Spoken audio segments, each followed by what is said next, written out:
কিচ্ছু ভালো লাগে না, শুধু মনে হয় কান্না করি। এটা শুধু আমার ক্ষেত্রেই না, এটা সবার ক্ষেত্রে হয়ে থাকে। এটাকে কি বলে মুড সুইং। আসলে আমি এত ইংলিশ বাংলা জানি না, আমি শুধু জানি আমি অনেক বেশি ব্যস্ত থাকি। এই ব্যস্ততার মাঝে যদি ফ্রি থাকি তাহলে মনে হয় যে কষ্টগুলো কোথায় থেকে যেন উপচে উপচে আসে। আর কোনো বিষয়ে আমার খারাপ লাগে না। আমাদের খাওয়া পড়া, আমার বাবা মা সুস্থ আছে আলহামদুলিল্লাহ, আমার ভাই ভালো, তো কোনো কিছু নিয়ে না, শুধু আমাদের একটা বিষয় নিয়ে কষ্ট হয়, সেটা হলো আমার ছোট বোন। আর বাড়াতে চাচ্ছি না এই ব্যাপারে, প্লিজ এই ব্যাপারে বলো আমাদেরকে কেউ কষ্ট দিবেন না, কারণ আমরা জানি আমরা কোন সময়টা বা কি পার করতেছি। আমরা পৃথিবীর যেটাই করি না কেন আমাদের মধ্যে ওই একটাই কথা, একটাই গুঞ্জন, একটাই আর্তনাদ। তো আমি জানি না সবার পরিবার থেকেই অনেকেই আল্লাহর কাছে চলে যায়, শুধু আমার পরিবারের একা গেছে এমন না, কিন্তু কিছু মানুষ মনে করে শুধু আমার পরিবার থেকে গেছে আর কারো পরিবার থেকে যাবে না। আজকে শুক্রবার ছিল, সকালবেলার রীতিমতো আমার কাজ শেষ করে আমার গ্রামের বাড়ি গেছিলাম। গ্রামের বাড়ি থেকে মামনিকে নিয়ে ফিরতে একটু মল্লিকাতে বসে কফি লাচ্ছি খেয়ে বাসায় ফিরছি 6:30 থেকে 7টা, কিন্তু মনে হচ্ছিল দম বন্ধ হয়ে আসতেছে। এইটুক টাইমের মধ্যে প্রচুর কান্না করছি। গ্রামের বেশি যে আজকে কান্না করছি, সবাই বলছে কি ব্যাপার আন্নি মন খারাপ কেন। আর ওই যে লাইটটা কাটা হয়েছে গ্রামের বাসায়, সেটা নিয়ে আসলে মন খারাপ। আর গ্রামের বাড়ি যাই না তারপর থেকে, আজকে গিয়েছিলাম। বাসায় এসেও যখন ভাল লাগছিল না তখন অনেককে নিয়ে চলে আসলাম আমার ছোট বোনের এখানে, তাকুয়া ফুডকার্ট। এটা নওজোয়ান মাঠের মধ্যেই কিন্তু, হ্যাঁ, আপনার নওজোয়ান মাঠ দিয়ে সাইডে যে রাস্তা গেছে পিটিআই এর পাশে, ওইখানে এত সুন্দর খাবার, এত টেস্টি আর এত ফ্রেশ, এটা আপনারা না খাওয়া পর্যন্ত আসলে বুঝবেন না। এখানে এসেই একবারে দেখলাম যে ভাইয়াও আছে, বুশরা আছে, রাজ আছে, সবাইকে দেখে এত শান্তি লাগছে। আর স্পেশালি বুশরার চাচাতো ভাই এত ভালো। আমি শুনি কি প্রশ্ন এই যে মাঝে মাঝে অ্যালার্জি টাইপের রোগীকে কেমন করে আপনি থেরাপিগুলো দেন, সেই জন্য কি কারণে, কি সমস্যা হয় এদের?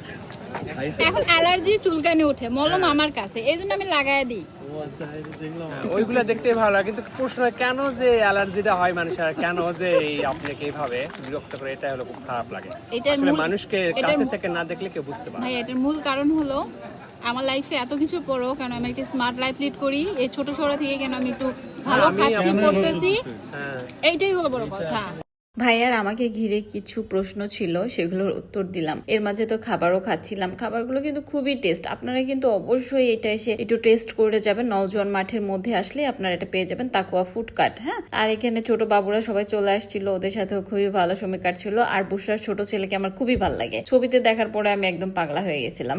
মাঠের মধ্যে বসে থাকতে অনেকজনের সাথেই দেখা হয়েছে, অনেকেই চিনতে পারতেছে। আমি চিন্তা করতেছিলাম আমি তো অনেক কালো একজন মানুষ, তারপরেও কি আমায় দেখা যায়। ইতিমধ্যেই আলিফ ভাইয়া আমাকে দেখে বলছে আন্নি আপু আসবেন, আপনাকে চা খাওয়াবো। তো কয়েকবার ডাকার পরে আমি ভাবলাম যাই। আমার আসলে আজকে খুব মন খারাপ ছিল, আমার ভয়েস শুনে হয়তো বা বুঝবেন যে সেই রেশটা এখন আমার ভিতর থেকে কাটেনি। আর বললাম না স্পেশাল কোনো ব্যাপার নয় গো, শুধু হুরের জন্যই খারাপ লাগে। তো সারাটা দিনই কান্নার উপরে গেছে সপ্তাহে। আর সব দিনগুলো হয় কি আমি অত বেশি ব্যস্ত থাকি, মন খারাপ লাগে, কিন্তু চাইলেও কাঁদতে পারি না। বাসায় ফিরি 11টায়, তো আদার্স সবকিছু করতে করতে 2টা বেজে যায়। সকালবেলা উঠতে হয়, ক্লাসে যেতে হয়। শুক্রবারটা একটু ব্যতিক্রম হয়ে যায়, বাসায় থাকা পরে একটু বেশি হয়তো বা, সেটাও বেশি না, আর সবাই তো বাসায় সবসময় থাকে। তো ওই টাইমটার মধ্যে অনেক বেশি খারাপ লাগে, যেটা বলা বোঝানো যাবে না। এর মধ্যে আমাদের একদম ব্রেড, যেটা বলা হয় যে পোড়া রুটি আর দুধ চা চলে আসলো, মালাই চা, এত মজা ছিল।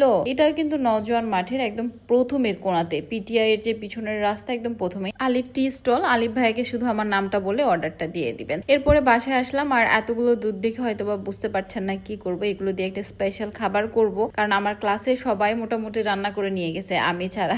আমার আসলে অনেক বেশি ব্যস্ততা, যার কারণে আজকে 10 লিটার দুধ নিয়ে আসছি, সেগুলো প্রসেস করে করব। অবশ্যই আপনাদের সাথে সেটা শেয়ার করব। এর মাঝে মনে পড়লো আজকে শুক্রবার, আজকে যদি আমার একটু হেয়ার কেয়ার বা স্কিন কেয়ার না করি আর হয়ে উঠবে না, তাই মুখে একটা প্যাক লাগাই ফেললাম। আর অনেক রাত হয়ে গেছে, যার জন্য করে মাথায় আর প্যাক দিই নাই, কারণ তখন বাজে প্রায় একটাই বাজে। আমরা 11:30টার দিকে নওজোয়ান মাঠ থেকে বাসায় আসছি। এরপরে মাস্কটা লাগায় একটু রেস্ট নিতে হয়, রেস্ট নিলাম। আর অনেক কোথায় জানি ঘুরঘুর করতেছে, ওকে দেখতে পাচ্ছি না, মনে হয় বেলকুনিতে গেছে। 2 ভাই বোন পাখির জোড়ার মতো, তাই না? আপনারা যেটা করবেন, যতক্ষণ পরিবারের সবাই আছে তাদের সাথে সময় দিবেন, একটা সময় যেন গিল্টি ফিল না হয়। আমাদের পারিবারিক বন্টন আগের থেকে অনেক ভালো, অনেক অনেক ভালো আলহামদুলিল্লাহ। ভোর চলে যাওয়ার পর থেকে অনেক আর বাইরে কোথাও আড্ডা দেয় না, বিজনেসের টাইম। আর বাকি টাইম আমরা 2 ভাই বোন বন্ধুর মতো গল্প করি, মারামারি করি, পিটাপিটি করি, ওই খাবার রান্না রান্না করে আমি খাই, বা আমি রান্না করছি ও হেল্প করছে। এভাবে আসলে আমাদের দিনগুলো চলে যাচ্ছে। অনেক রাতই হয়ে গেছে, দুই ভাই বোন গল্প করতে করতে বিজনেস প্ল্যান থাকে সেসব শেষ করার পরে ভাবলাম একটু স্কিন কেয়ার করি। সামনে শীত আসতেছে, লোশনটা কিন্তু মাস্ট। এই লোশনে স্কিনটা এত বাটার থাকে এটা বলার মতো না। আর নাইট ক্রিমটা তো খুবই স্কিন হেলদি রাখে। আমার স্কিন দেখলেই আপনারা বুঝতে পারবেন, আর কোনো প্রমাণের দরকার নাই, আর বেশি চাপাবাজিরও দরকার নেই। আর এই সবকিছুই পেয়ে যাবেন কালার্স বাই আন্নিতে, মানে আমাদের শোরুমে এবং আমাদের পেজে। আজকে ভিডিও এত পর্যন্ত, আল্লাহ হাফিজ।